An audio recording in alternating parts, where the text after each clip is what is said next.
Hi మా అందరికి అట్లపల్లి joint చేసి స్పీకింగ్. ఈరోజు మా ఫ్రెండ్ ఇంట్లో ఉండారమ్మా, కరెంట్ పోయిందమ్మా. అది కూడా ఉంచు వీడియో, అట్టప్లో వ్యవహారం అంటే ఇదేమో.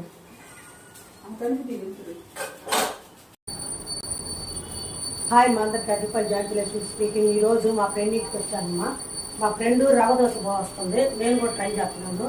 దీంట్లో ఉప్మా రవ్వ, గోధుమ పిండి, వరిపిండి సమపాళల్లో కలిపి పచ్చిమిర్చి, ఉల్లిపాయ, జీలకర్ర, కొత్తిమీర, కరివేపాకు వేసి దోశ పోసుకుంటున్నాం. కొంచెంసేపు ఉడకాలి. ఇది ఉడికి ఇవి పలుచగా చూసారా? రవ్వ దోశ అర్థంలాగా కనపడుతుంది. మొక్కం వీడియో తీసేవాడు బాగా కనపడుతుంది. అట్లోంచి నేను బొక్కలు పండి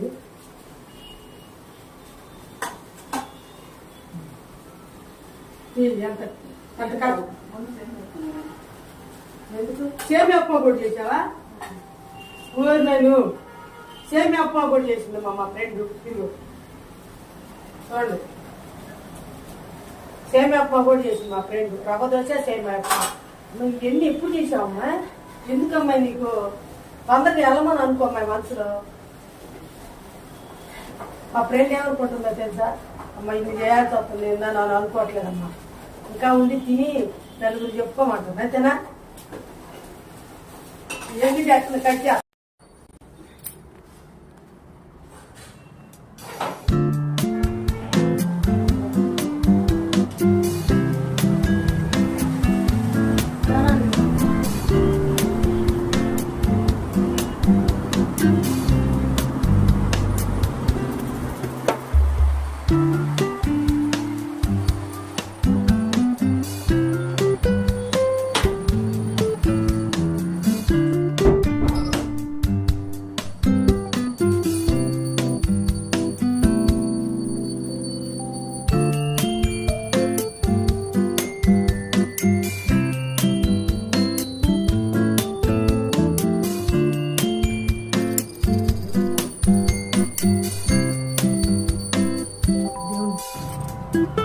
హాయ్ మా అందరికి అట్లపల్లి జాయింట్ చేసి పల్లెటూరులో బాగా చేస్తుంటారు అనుకున్నాను. టౌన్లో కూడా చూడండి మా అపార్ట్మెంట్లో ఈ పారిజాత పూలు అనేది దేవుడికి నేను చిన్నప్పుడు పెట్టేదండి. అయితే పోయకూడదు అనేవాళ్ళు, కింద బట్టి ఏరుకోవాలని అంటారు.